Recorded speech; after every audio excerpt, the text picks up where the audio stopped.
My name is Walter Brigham. I'm 81 years old, and I live alone in the house I built with my own hands 50 years ago, back when my knees still bent easily and I thought concrete would outlast grief. The neighborhood's changed, of course. Used to be mostly retirees like me. Then came the young couples, and now it's all Airbnbs and gardeners who don't speak English. But my house, beige brick with the dented mailbox and sagging awning out front, stayed the same. I mowed the lawn every Saturday until about a year ago, when the doctor told me I had age-appropriate degeneration in my spine. I told him there's nothing appropriate about losing your ability to push a mower. Still, I hired a service.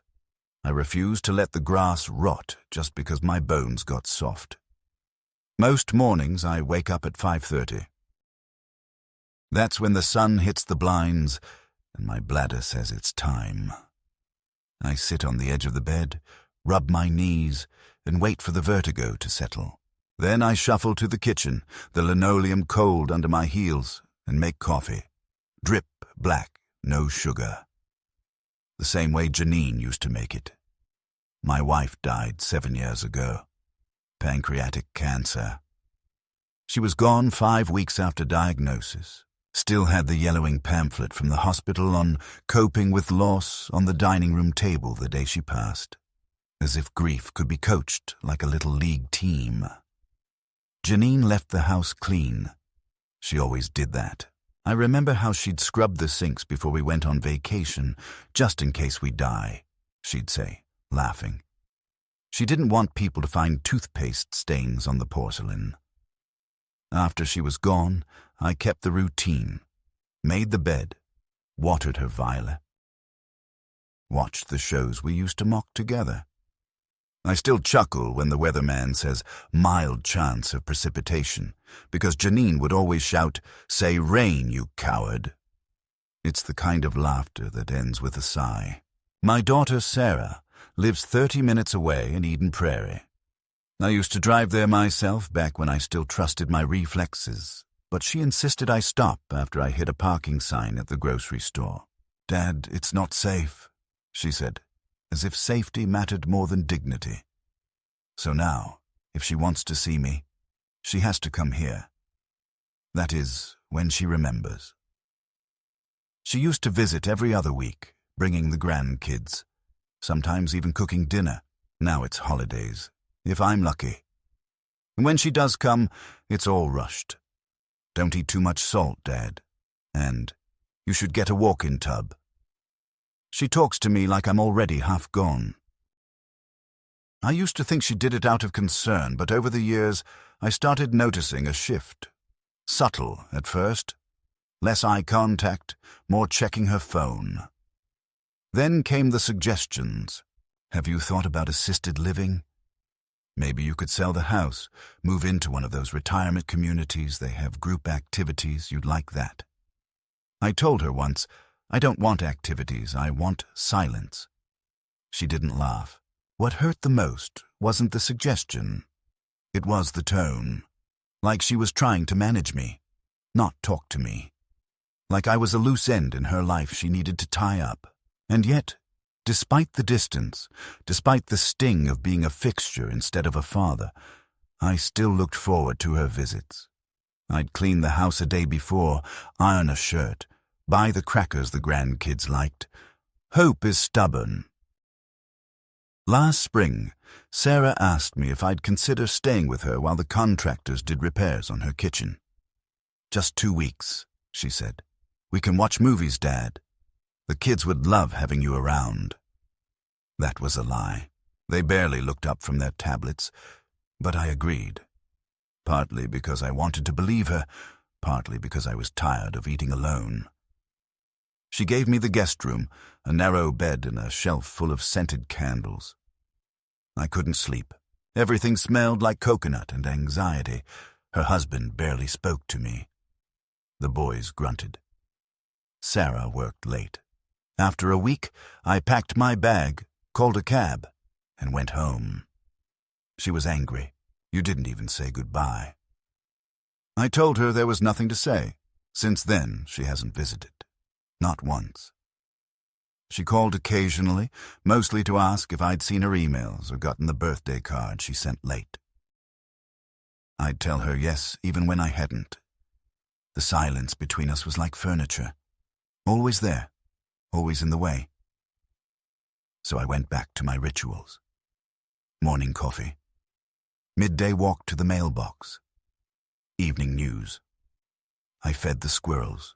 I reread Janine's cookbooks, even though I don't cook anything more complicated than soup. I lived the quiet life until she called again, 2 months ago, asking if she and the boys could stay here for a few days. The plumbing at her place had gone haywire. The house was unlivable. Her voice was soft, apologetic. I hesitated. The memory of those candles still sharp. But I said yes. Because I still remembered the girl who once drew me pictures with hearts and called me her #1 best daddy. She arrived with 2 carloads of luggage and a strange man I'd never met. "This is Marcus," she said, like that meant something to me. No explanation, no apology. Just a man in my foyer shaking my hand like he was entitled to be there. The boys didn't look up. They carried gaming consoles and beanbag chairs like they were moving into a dorm. At first, I told myself it was temporary, a few nights. I gave up my room without protest and slept in the basement, where the dehumidifier buzzed like a bad dream. But I began to notice things.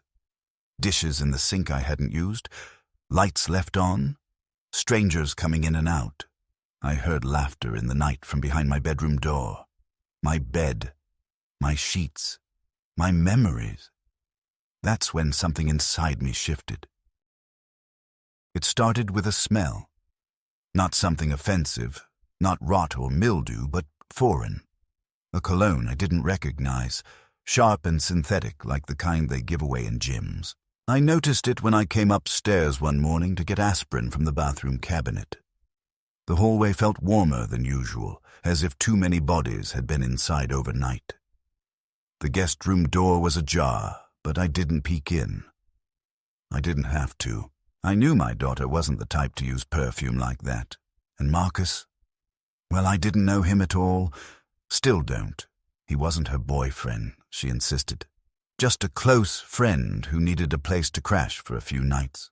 That phrase, crash, irritated me. It wasn't a motel. It was my home.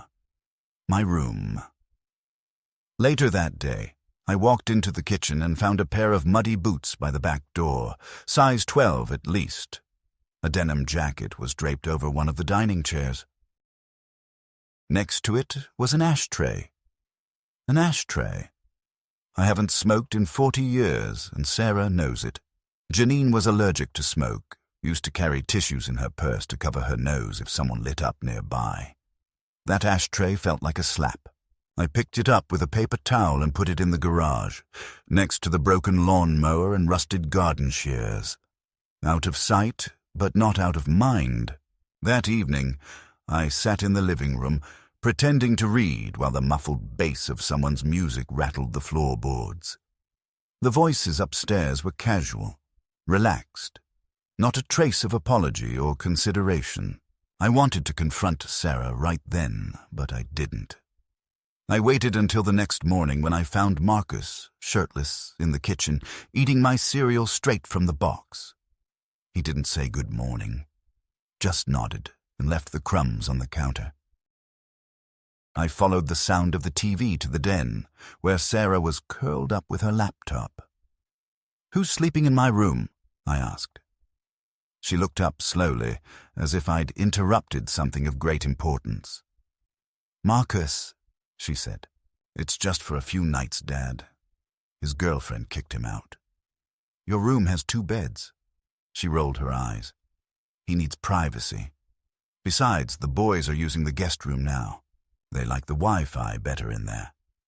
So where am I supposed to sleep?" "You've been in the basement," she said flatly. "You said it was fine." "I didn't say it was fine. I didn't say anything at all." "Well, it's temporary. Don't make it a thing." "Don't make it a thing," I repeated, stunned by her tone. You've invited strangers into my house, into my bed, and you tell me not to make it a thing. She closed her laptop with a sigh, like I was a technical issue she had to troubleshoot. Dad, you're being dramatic. You don't even sleep up there anymore. That's not the point. Then what is? You have a bed. You have food. We're not hurting anyone.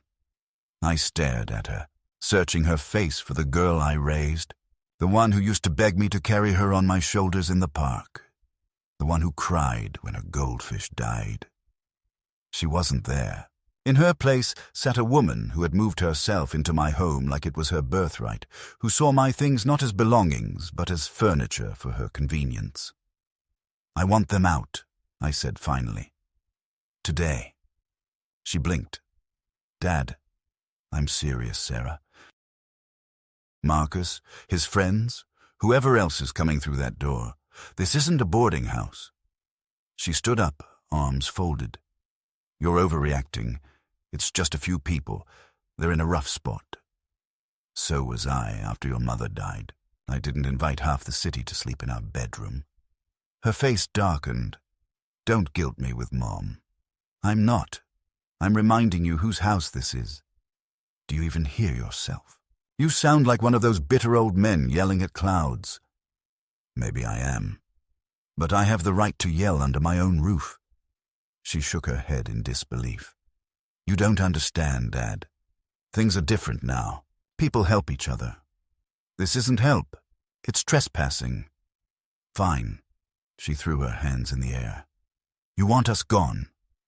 We'll leave. But don't call me when you fall and can't get up. Don't expect me to drop everything and come running. I haven't expected anything from you in years. Her mouth opened, but no words came out. She turned and walked away, slamming the door behind her. A moment later, I heard footsteps on the stairs, followed by hushed voices and the sound of zippers. I didn't move. I just stood in the middle of the room, one hand on the chair back, feeling my pulse in my ears. The silence that returned felt heavier than before. Not peaceful. Hollow, like a bell that had been struck too hard. Around noon, she came back downstairs alone. We're staying one more night, she said coldly. Marcus is moving out tomorrow. The boys need to finish schoolwork, and I'm not dragging them around. I didn't respond. She glared at me, waiting for a fight, but I gave her nothing. That night I locked my bedroom door from the inside and slept on the mattress, fully clothed. I didn't trust anyone not to walk in. The sheets smelled like cheap aftershave and someone else's sweat. I lay staring at the ceiling, wondering when it had happened. The moment I stopped being a father and became an obstacle. There was no date, no event, just a slow erosion of respect until all that remained was utility. I woke up early and walked to the shed. I still had the spare keys to every room, including the back entrance. I found them in the old coffee tin where Janine used to keep buttons. I held them in my hand for a while, then put them in my coat pocket and went back inside. Sarah and the boys were asleep. The house was quiet, peaceful in a way I hadn't felt in weeks. I made coffee, sat at the table, and stared out the window as the sky turned pink. Then I made a decision. The next day began with silence that felt loaded. The kind of silence that hums just before a thunderstorm, thick with things unsaid and tension coiled tightly around every movement. Sarah didn't speak to me at breakfast. She stood at the counter, scrolling through her phone, nursing coffee like it was a sedative. The boys came downstairs late, grunted something that passed for a greeting, then disappeared again. Marcus was nowhere to be seen. I didn't ask where he'd gone. I didn't care. All I cared about was that last night I'd taken back the keys. I waited until Sarah went into the shower. Then I walked through the house methodically and gathered every extra copy of the house keys I could find. One was hanging by the mudroom door, another in a decorative dish on the hallway table. 2 more were in her purse. I saw them the night before when she left it open on the dining chair. I didn't feel guilty. Not anymore. I had spent weeks feeling like a guest in my own home, tiptoeing around my own kitchen and enduring strangers on my sofa, while my own daughter used my hospitality like a debit card. The final set of keys, the ones Marcus had, I had to retrieve more creatively. I knew he kept his duffel bag in the hall closet. While everyone was busy with their screens and cereal, I opened the zipper and found what I was looking for.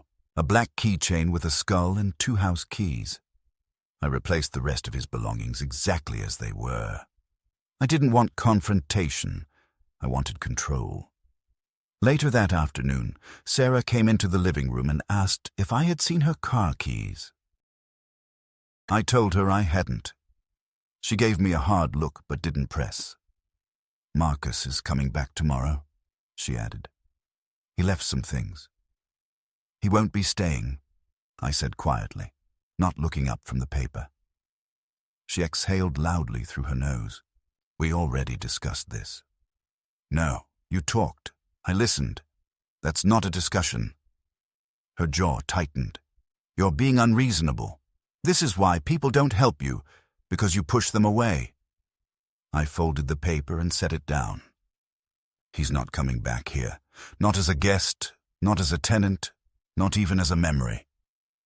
She blinked at me, stunned. "Are you serious?" "I've never been more serious in my life." "You can't just make decisions like that without consulting me." "I just did. It's my house. I gave you space when you needed it. I gave up my bed, my quiet, my privacy. And you gave it away to a stranger." "He's not a stranger to me. But he's a stranger to me, and you never asked if that mattered." Her expression flickered, the way someone's face does when they realize they've crossed a line but don't want to admit it. "You're being dramatic again." "No, I'm being clear." She stared at me for a long moment, then walked away. No shouting, no tears. Just that same, cold withdrawal that had become her weapon of choice. I watched her climb the stairs, her shoulders stiff with offense. That evening, while she was out buying groceries, Marcus returned. I was sitting on the porch. He walked up like he owned the sidewalk, carrying a six-pack and a grin that made my stomach turn. "Hey, Mr. B," he said. "I left my charger upstairs." "It's not there." He stopped mid-step. "What?" "Your things are in the garage. You're not staying here anymore." He chuckled, not taking me seriously. "Sarah said I could stay until the weekend." "I said you couldn't. That overrides it." His grin faded.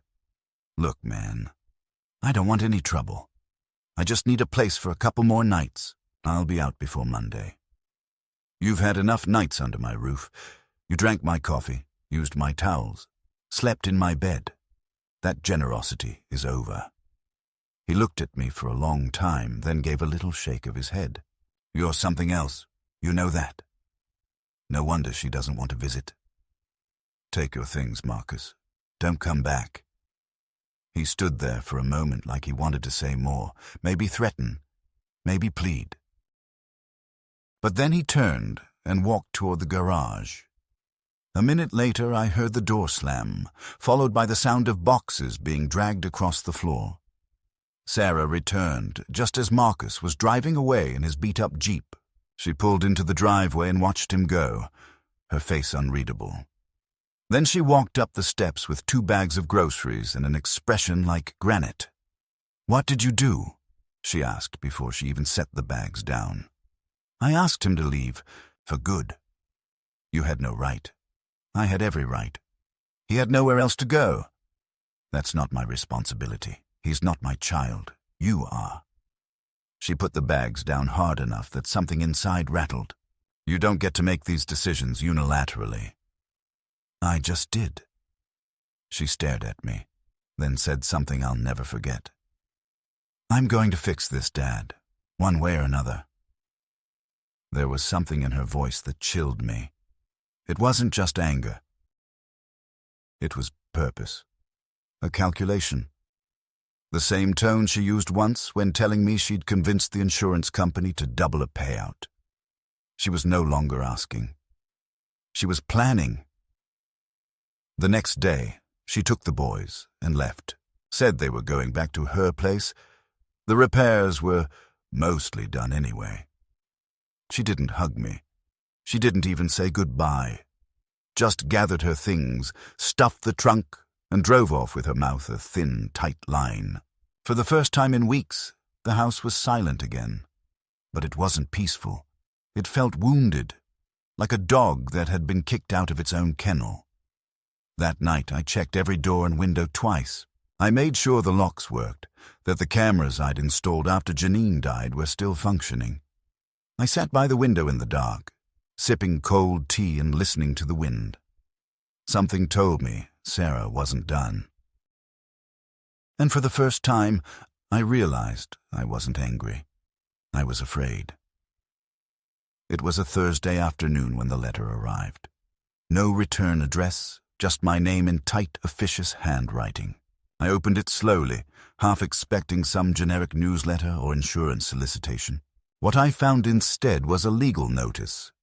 A petition filed with the county court by my daughter, Sarah Brigham, seeking temporary guardianship over my estate and person, citing concerns about cognitive decline, poor judgment, and unsafe living conditions. I read the words once, then again as if they might rearrange themselves into something less absurd.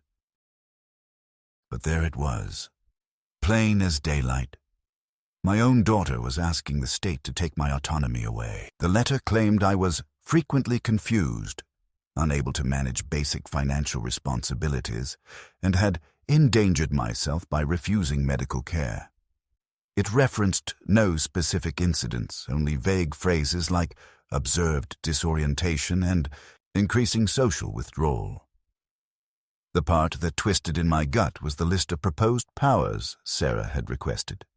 Access to my bank accounts, control over property decisions, the ability to authorize medical treatments. In other words, she wanted everything. I sat down hard in the kitchen chair, the paper trembling in my hand. I'd suspected she might retaliate after I kicked Marcus out, but this was war. A calculated move, cloaked in concern, written in the language of bureaucracy but poisoned with betrayal. For years, I had ignored the signs, convinced myself that the coldness was just stress, that her distance was the natural drift between generations. But now, she had drawn a line in legal ink, and I knew then that what I thought was resentment was something far deeper, a hunger. The next morning, I contacted Martin Selby, the same attorney who'd helped me draft Janine's will. He was a soft-spoken man in his 60s with a white mustache and a knack for remembering obscure clauses in real estate contracts. When I explained the situation, he didn't act surprised. In fact, he said something that both chilled and affirmed me. "Mr. Brigham, I've had 5 cases just like this in the past year. It's always the same pattern. Adult children pushing for guardianship over aging parents with assets. You're not alone." I didn't want to be part of some quiet epidemic, but it comforted me to know I wasn't crazy. We filed a formal response within 48 hours, requesting a full psychological evaluation from a state-licensed geriatric psychiatrist. I insisted on it. "I want proof, Martin," I said. "Not just for the court, for myself. If I'm slipping, I need to know." The evaluation took place in a small office near the medical center. The doctor, a tall black woman named Dr. Llewellyn, greeted me with the kind of respect I hadn't felt in weeks. She asked questions about my daily routine, short-term memory, problem-solving, and emotional resilience. She had me draw a clock, repeat a sequence of numbers backward, and describe what I would do if I found a wallet on the street. It was exhausting, humiliating in its own way, but I understood the purpose. When it was over, she shook my hand and said, "Mr. Brigham, you're sharper than half the people I see in this building. If anyone tries to tell you otherwise, Send them to me." I cried in the parking lot, not out of relief but out of grief, because I realized then how deeply I had doubted myself, how effective Sarah's campaign had been in eroding my confidence. Her words, confused, unreliable, fragile, had wormed their way into my skull like termites. And now that they had been proven false, I didn't feel victorious. I felt hollowed out. Martin submitted the results to the court. We also added financial records showing consistent bill payments, a grocery list written in clear handwriting, even the renewal notice for my car insurance, all small things, but together they painted a picture of competence. The court hearing was scheduled for 3 weeks out. Until then, I was left to wait, to wonder what Sarah would try next. And she did try. The next week, a social worker showed up at my door, claiming she had received an anonymous tip about an elderly man living in unsanitary and unsafe conditions. I let her in. The house was spotless. I'd cleaned it top to bottom the day before, anticipating something like this. She found nothing. In fact, she complimented the organization of my medicine cabinet.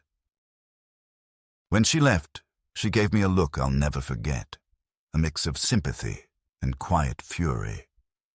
"Mr. Brigham," she said gently, "you're not the one who needs watching."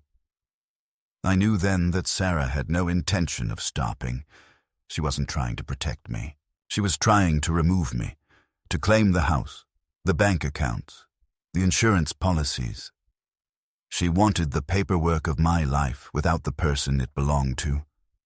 But I wasn't gone yet. I wasn't fading. I was waking up, and I would not let her bury me while I was still breathing. A week before the court date, Sarah came back to the house. She didn't call first. I saw her car pull into the driveway at 9:43 a.m., a time I knew well because I had just sat down with my second cup of coffee and the crossword puzzle. She stepped out of the car in heels, wearing a sharp navy suit that screamed performance, not comfort, and for a split second I could almost believe she was coming for something benign, a reconciliation, an apology, a moment of humanity. But then she knocked twice, firmly, like someone delivering a subpoena, and when I opened the door, her smile was brittle enough to cut paper. "Hi, Dad," she said with a brightness that didn't reach her eyes. "Can we talk?" I didn't invite her in. I let the screen door stay between us. She looked annoyed, but not surprised. "I just came by to check in. Make sure you're okay." I said nothing, just stood there, letting the silence expand. She adjusted her purse on her shoulder, glanced at the driveway as if expecting someone else to appear. "Look, I know you're upset. I know things got a little out of hand. But I want you to understand that none of this is personal. I'm just trying to make sure you're safe, that your affairs are in order." I laughed. Not a big laugh, not joyful. Just a short, cracked exhale. "You mean my house, my accounts, my dignity?" She flinched at that, but recovered quickly. "That's not fair. Neither is trying to steal from someone while they're still breathing." She bristled. "I'm not stealing. I'm protecting. You've been confused, Dad, erratic. Everyone sees it." "No, Sarah. You see it because you need to see it, because it makes what you're doing easier to justify." She stared at me through the screen, eyes sharp, unblinking. "Do you know what it's like having a parent unravel in front of you, watching them forget things, lash out, isolate themselves?" "Yes," I said flatly. "It's terrifying. I watched it happen to my own father, and I would never, ever do to him what you're doing to me." She sighed, clearly rehearsed. "Then why are you resisting help? Why are you making this harder than it needs to be?" "Because I'm not your patient. I'm not your child. I'm your father, and I remember everything." She blinked again, slower this time, as if something in her head was recalibrating. "The court's going to make a decision soon," she said. "You still have time to cooperate." We can do this without a fight. Quietly. I shook my head. You already chose the fight. You just didn't expect me to fight back. Her face hardened. You're making a mistake. No, Sarah, you did. When you decided I was easier to erase than to respect. She stared at me for a long time, the way someone stares at a locked door they once had a key to. Then she turned and walked back to her car. As she reversed out of the driveway, she didn't look back once. That evening I received an email from her attorney. It was polite, terse, and full of implication, a warning shot dressed as protocol. Attached were supplemental affidavits, statements from 2 of Sarah's acquaintances who had witnessed erratic behavior. One was Marcus. The other was a woman I didn't even recognize. Both claimed I had shouted at them without provocation, struggled to recall names, and once left the stove on overnight. All lies. Carefully chosen lies. Not dramatic enough to be obviously false, but enough to plant doubt in a court's mind. Enough to paint a picture. Martin told me not to worry. Their testimony won't hold up, he said, especially not after your evaluation. But we'll have to be thorough. They're playing the long game. That phrase, the long game, stayed with me. Because it meant Sarah wasn't just angry. She was invested. Determined. And that's when I realized the money wasn't the only thing she wanted. She wanted the story, the narrative, the role of the dutiful daughter burdened with an ailing father.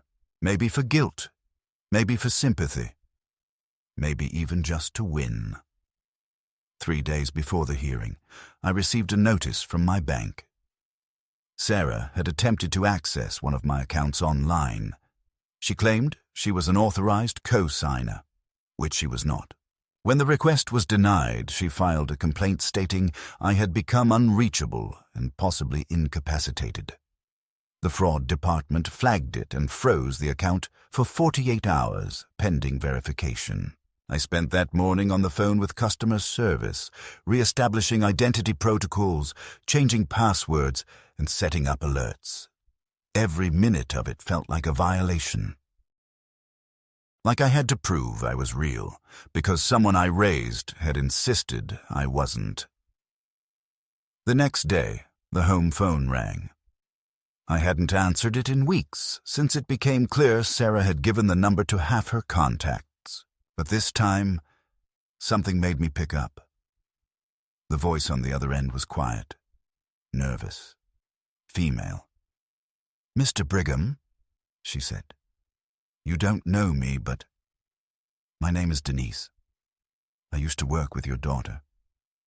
I didn't know what to say. "Okay," she hesitated. "I just wanted you to know what she's doing. It's not new.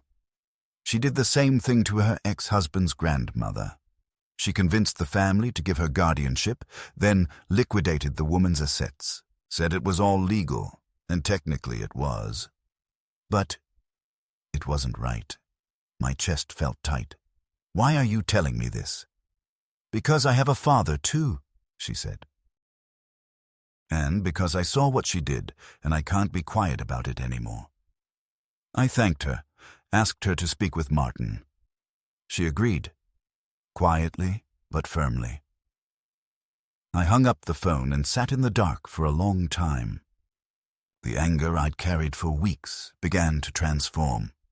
Not into peace, not yet, but into resolve. Sarah had made a mistake. Not by coming after me, but by assuming I had nothing left to protect. No allies. No memory. No fight.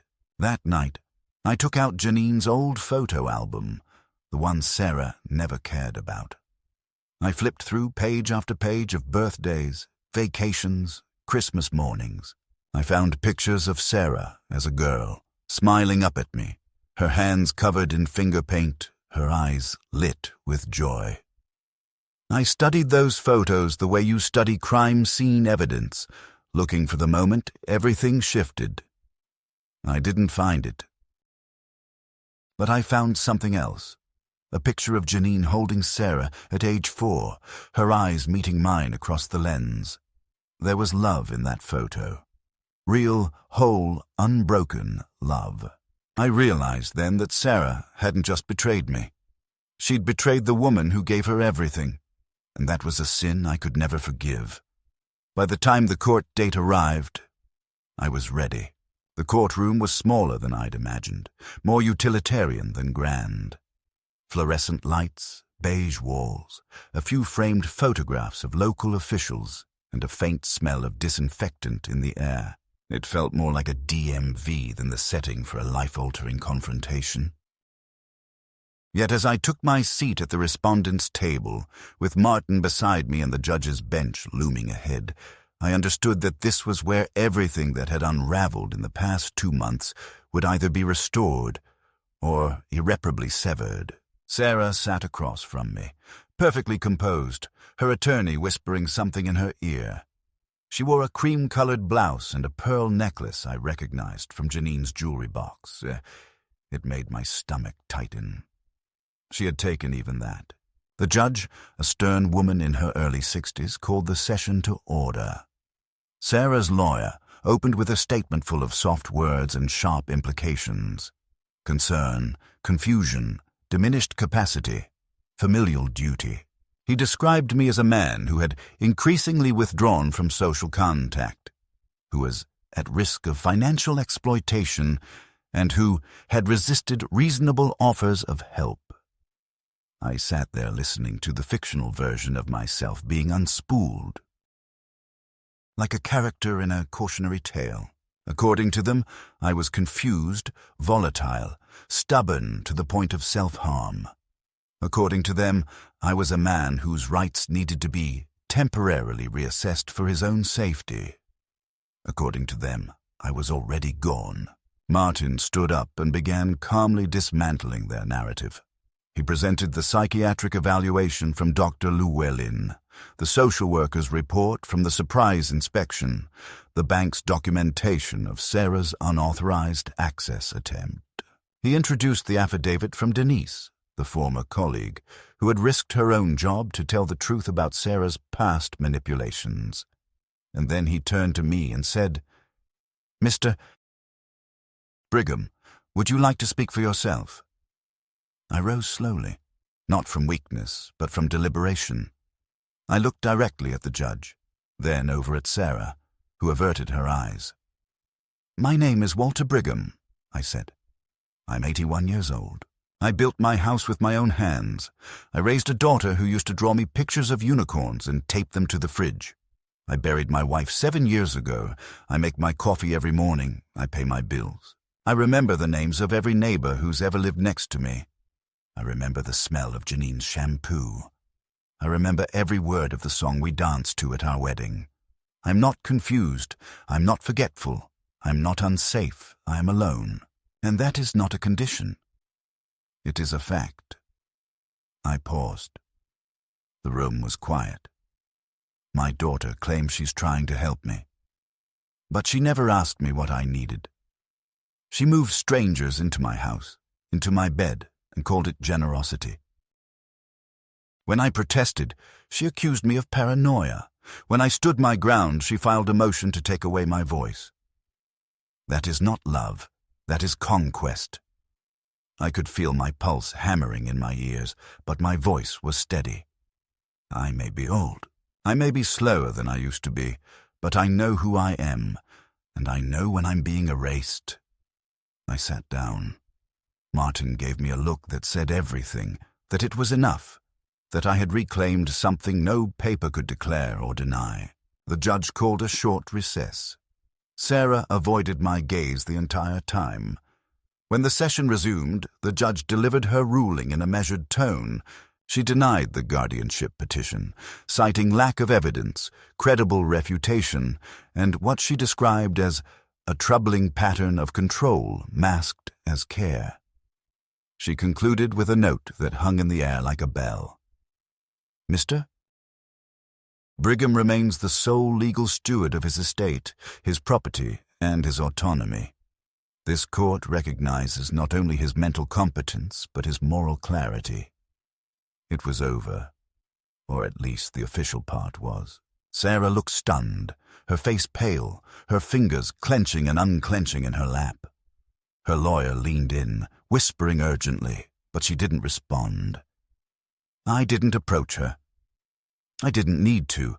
There was nothing left to salvage in that room. Outside, the sun was too bright. It made me squint.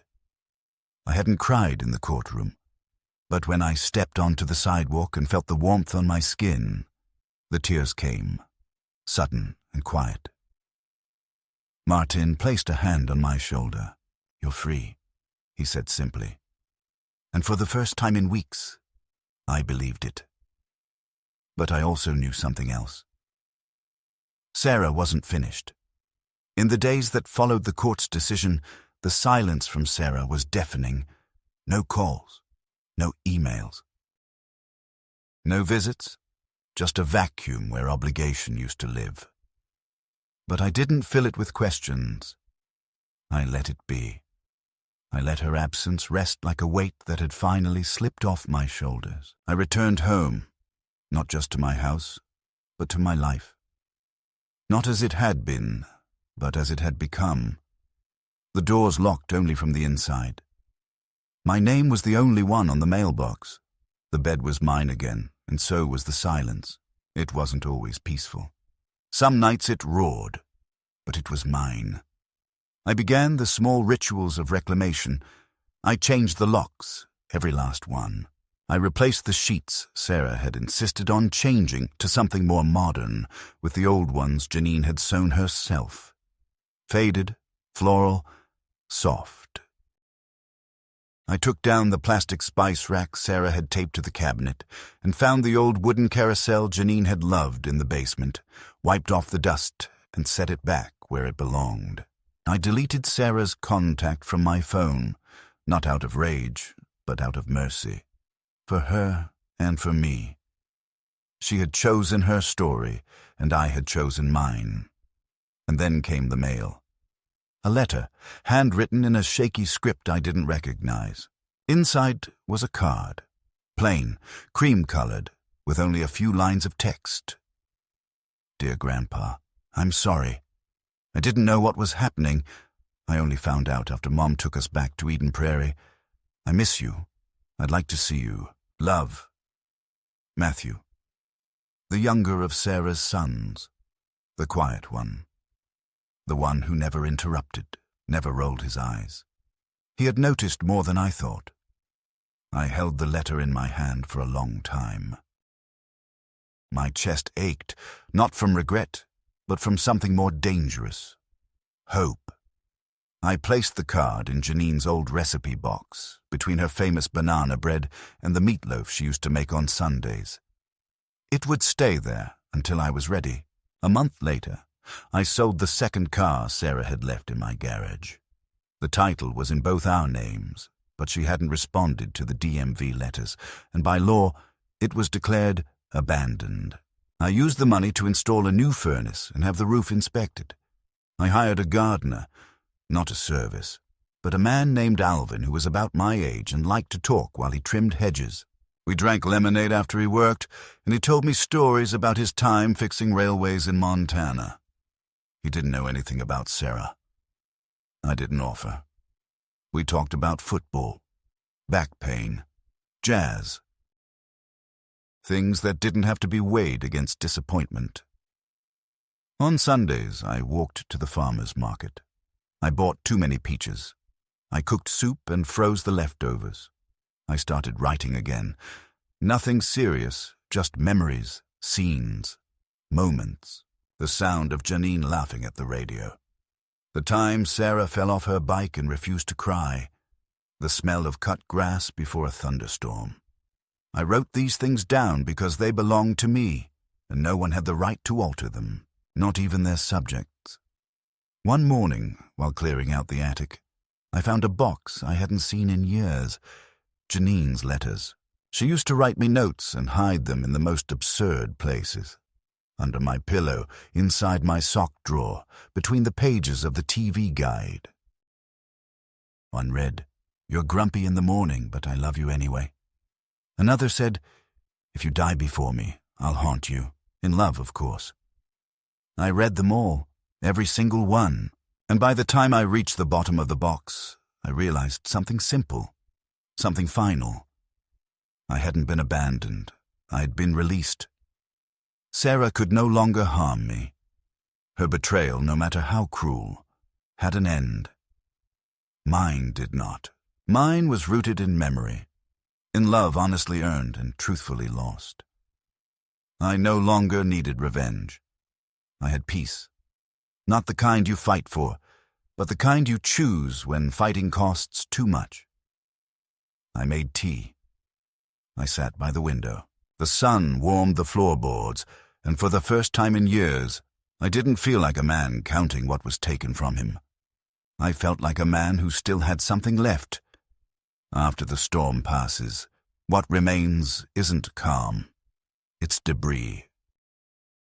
Things are not where they were. The silence that returns isn't the same silence that was taken. It has edges now, and a memory. That's what the weeks after the trial felt like.